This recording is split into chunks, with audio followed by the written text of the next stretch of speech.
लोकरक्षकम्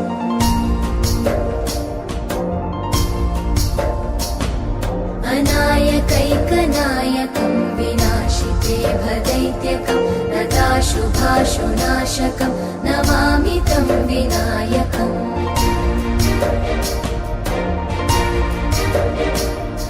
न तेतरातिभीकरं नवोदितार्कभास्वरं न मत्सुरादिनिर्झरं न ताधिकापदुद्धरम्